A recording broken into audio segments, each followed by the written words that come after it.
All right, let's welcome in Nick, who joins us now. Nick, hope you had a great Thanksgiving, and tell us just a little bit more about what you have going on here after your great 12-year career. But now you are a senior director of baseball operations for the league. What exactly does that entail?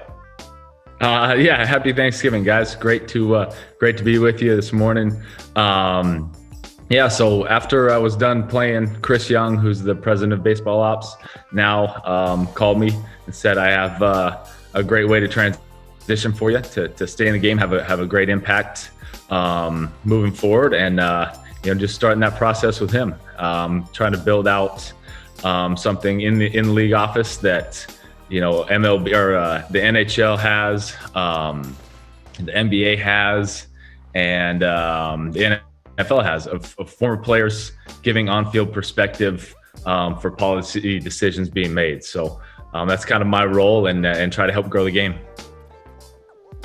Yeah, Nick, and I've also seen you around, Nick.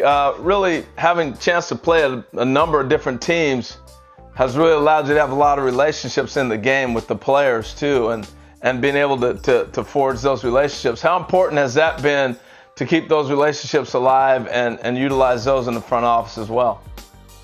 It's huge. I think Chris has done a really good job of getting manager perspective from the big league managers, and having them have a voice in decision-making processes too.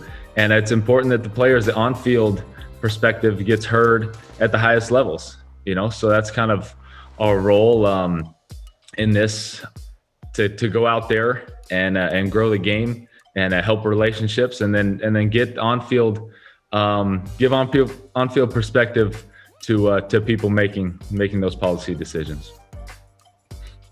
All right, and also November here is National Diabetes Awareness Month, and this is something that is near and dear to your heart, because your daughter Allison, she's recently diagnosed with type 1 diabetes. So what has that experience been like for her and for your family? Yeah, it was wild for sure. We woke up one morning and went to the doctor. Allie, she's 7. She was having some symptoms like drinking a bunch of water all the time, always thirsty. She would crush dinner and 30 minutes later be hungry again. So thankfully my wife Amy caught it really early. We took her in and went to our local pediatrician. She's like, you got to check in the hospital tonight, because her blood glucose levels are so high, and found out she had type 1 diabetes, which definitely didn't wake up expecting that one. But we're all in for the challenge, and there's a really cool organization called the Juvenile Diabetes Research Foundation that have really supported us and helped us along the process. And they've done an awesome job of kind of educating us and helping us through that, because we had really no idea what type 1 diabetes was before a month ago. So just going to find out about that and support our daughter through this process has been huge this month. So it's kind of ironic that this month is National Diabetes Awareness Month, but we're in for the long haul, and obviously there's no cure yet, but we want to be the generation that finds that cure for sure. Nick, a lot of people are probably shocked to hear that a 7-year-old had diabetes. And fortunately, you guys were able to catch a hold of that early. What do you say to families that are out there that may discover what you've gone through? How did you react, obviously, and how were you able to find help so quick? Yeah, that's a great question. When your 7-year-old turns to you and says, "Hey, am I gonna die from this?" That's probably not the best conversation I've ever had in my life. But man, she's been so strong. She's been a hero. Like, she's a rock star. I mean, she tests herself. She goes and knows her diet way better than I do. I wish I knew my diet as well when I was playing as she does now. So from the family side of it, I'd say there's a lot of kids with type 1 diabetes. You're definitely not alone. You didn't do anything wrong. There's no cure for it, and there's no reason why they got it. So it's an autoimmune genetic disease where your pancreas just your body attacks the pancreas and shuts down insulin production. So I definitely say it's nobody's fault. And there's a lot of really cool communities out there that we've experienced already in the short time that we've been dealing with this. And it gets better. The first couple weeks, months are tough trying to find, because it's a 24-hour job. You know, you're checking insulin daily.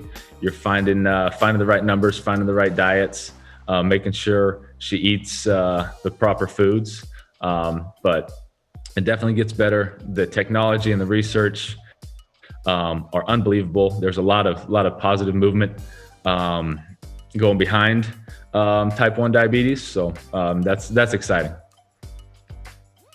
And Nick, in a lot of ways, you know, kids are much more resilient than adults. It marvels me sometimes at how they're able to just process and react, and they just go. Whatever's in front of them in their world, they do it oftentimes better than adults. How has Allie handled, you know, dealing with now having type 1 diabetes?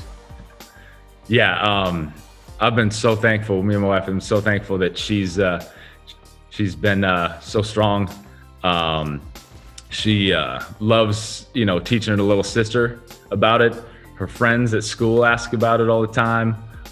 She shows them all of her kits, all of her testing supplies. I've been unbelievably shocked at how tough and how strong she's been. It's so fun to see her grow on that side. And, you know, she's getting into the medical side of it too. So maybe she'll be on the research side of it later on down the line. But I'm very, very proud of her.